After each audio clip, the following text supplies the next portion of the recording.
ہر شخص آج مہنگائی سے تنگ آ چکا ہے اور کسمہ پرسی کی، غربت کی، افلاس کی، مجبوری کی زندگی گزارنے پر مجبور ہے۔ اب ان حالات میں اگر ہم اس کا حل تلاش کریں، سلوشن ڈھونڈیں، تو وہ کیا ہوگا؟ نمبر ایک تو یہ ہے کہ ہم اپنے حکمرانوں کی طرف اپنے آپ کو متوجہ کریں۔ تو ان کی طرف اپنے آپ کو متوجہ کرنا یہ بالکل عبث اور فضول ہے، اس لیے کہ ان سے کسی قسم کی خیر کی توقع ہی نہیں ہے۔ اور اگر ہم دوسرا آپشن ڈھونڈیں کہ ذرائع آمدن مزید بڑھا لیے جائیں، تو اس طرف بھی مشکلات کے پہاڑ ہمیں کھڑے دکھائی دیتے ہیں۔ اب تیسرا حل کیا ہے جو کہ پہلا حل ہونا چاہیے، وہ یہ ہے کہ ایک مسلمان اور مومن بندہ ان حالات میں اپنی ذات کو اللہ کی طرف متوجہ کر لے۔ تو اس حوالے سے جو غربت، افلاس، فاقہ کشی، تنگ دستی اور مہنگائی، ان تمام تر معاملات کے اندر جو کتاب و سنت نے ہمیں اعمال بتائے ہیں ان کو اختیار کر لیں۔ تو وہ تین میں اعمال آپ احباب سے عرض کرتا ہوں، آپ احباب ان کو اپنی زندگی کا معمول بنا لیں، انشاءاللہ العزیز کبھی آپ کے گھر میں غربت، افلاس، تنگ دستی اور رزق کی کمی واقع نہیں ہوگی۔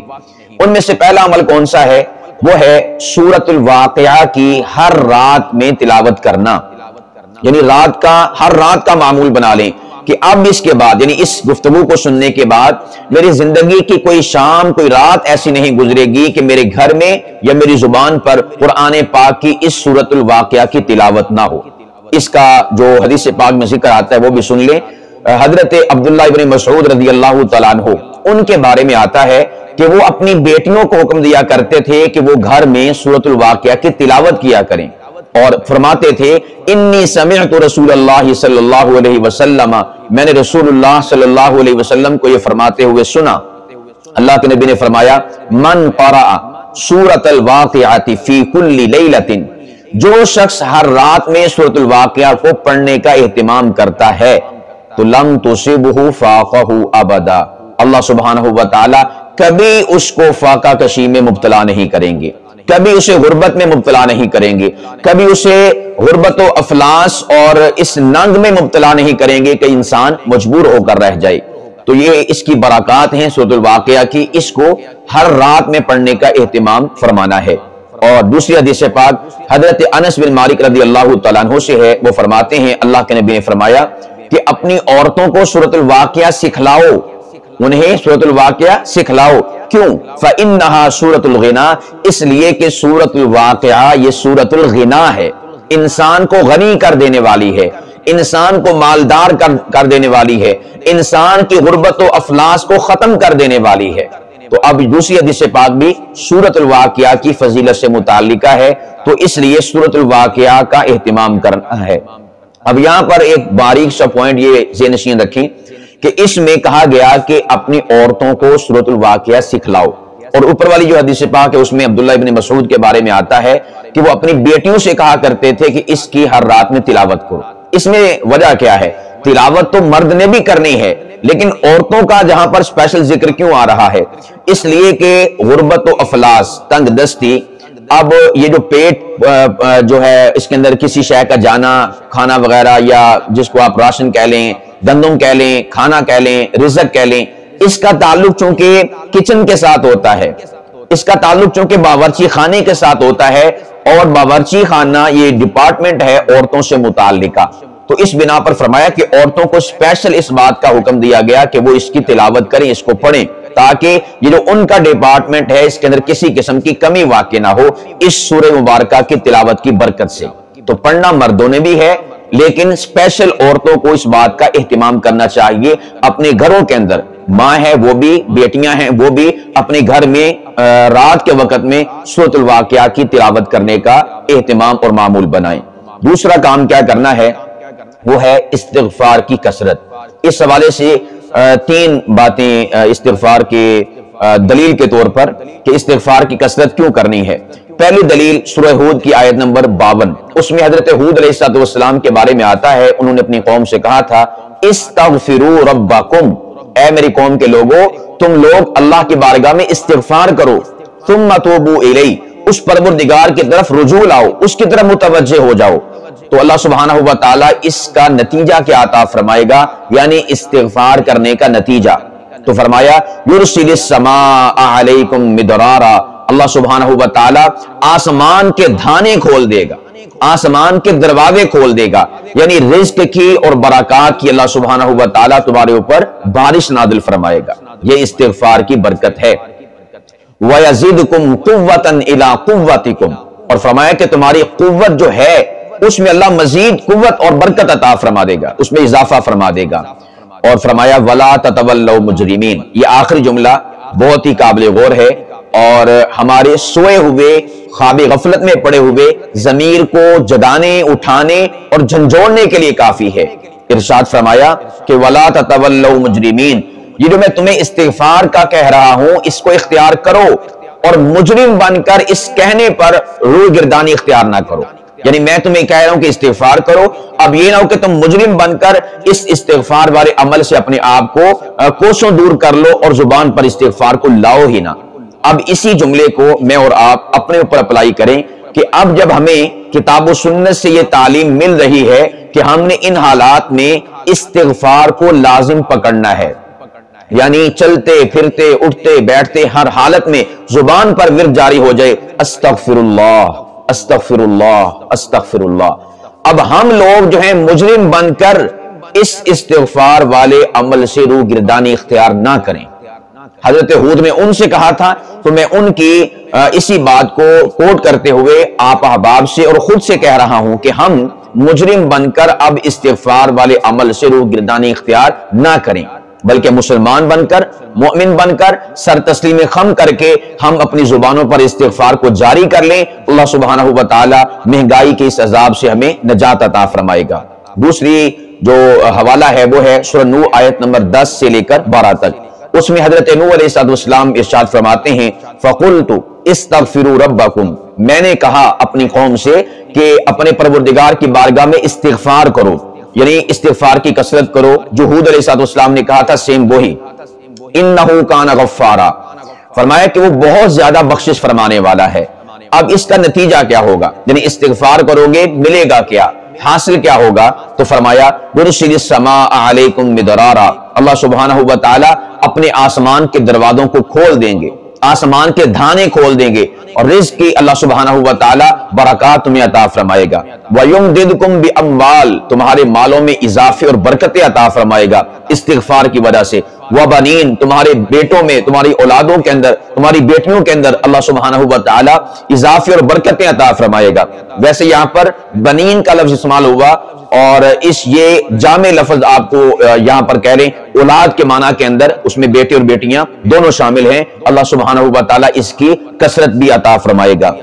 وَيَجْعَلْ لَكُمْ جَنَّاتٍ، اور اللہ سبحانہ و تعالی تمہیں باغات عطا فرمائے گا، یعنی ہری بھری کھیتیاں اور فصلیں اور اسی طور پر باغات اللہ سبحانہ و تعالی استغفار کی برکت سے عطا فرمائے گا۔ وَيَجْعَلْ لَكُمْ أَنْهَارٍ، اور تمہیں اللہ سبحانہ و تعالی نہریں عطا فرمائے گا، یعنی دریا سوکھے ہوئے ہیں، نہریں سوکھی ہوئی ہیں تو اللہ سبحانہ و تعالی ان میں پانی کو جاری فرما دے گا۔ تو استغفار کی برکت یہ ہے کہ اللہ سبحانہ و تعالی انسان کا ہر بگڑا کام جو ہے اس کو سنوار کے رکھ دیتا ہے۔ تو یہ دوسرا مقام تھا استغفار کے حوالے سے۔ اب تیسری حدیث پاک اس حوالے سے، یہ تو دو آیات مبارکہ قرآن پاک کے مقامات تھے، اب تیسرا جو ہے حوالہ وہ حدیث پاک کا ہے، وہ ہے حضور نبی کریم صلی اللہ علیہ وسلم کے حوالے سے۔ پہلا حوالہ حضرت ہود کا، دوسرا حوالہ حضرت نوح علیہ السلام کا، اب تیسرا حوالہ ہمارے پیارے آقا و مولا مخبر صادق، سچی اور سچی زبان والے، کوس و تسلیم سے دلی زبان والے نبی صادق صلی اللہ علیہ وسلم کی زبان اقدس سے نکلے ہوئے جملے، وہ ہے سنن ابو داود کی روایت ہے 1518 نمبر روایت۔ حضرت عبداللہ ابن عباس رضی اللہ تعالیٰ عنہ اس روایت کے راوی ہیں، وہ فرماتے ہیں اللہ کے نبی نے فرمایا من لازم الاستغفار،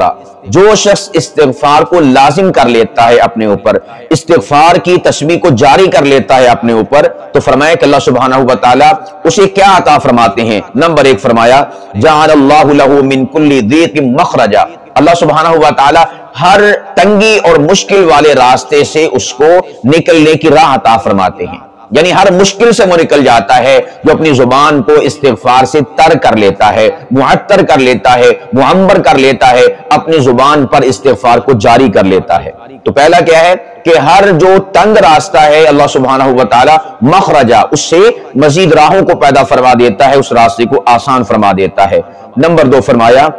وَمِن كُلِّ هَمٍّ فَرَجًا، اللہ سبحانہ و تعالی اس کی ہر قسم کا غم اور اس کی ٹینشن، پرابلم اور جو بھی اس کے پر مصیبت آتی ہے، اللہ سبحانہ و تعالی اس سے بھی اس کو نجات عطا فرما دیتا ہے، اس کے لیے راہیں ہموار فرما دیتا ہے، وہ مشکلات سے نکل جاتا ہے، مصیبتوں، دکھوں اور آلام سے اپنے آپ کو آزاد کروا لیتا ہے۔ کس کی برکت سے؟ استغفار کی برکت سے۔ اور تیسرا فرمایا جس کا ہمیں سب سے زیادہ مسئلہ اور ٹینشن ہے، فرمایا کہ وَرَزَقَهُ مِنْ حَيْثُ لَا يَحْتَسِبُ، اللہ سبحانہ و تعالی استغفار کی کثرت کرنے والے کو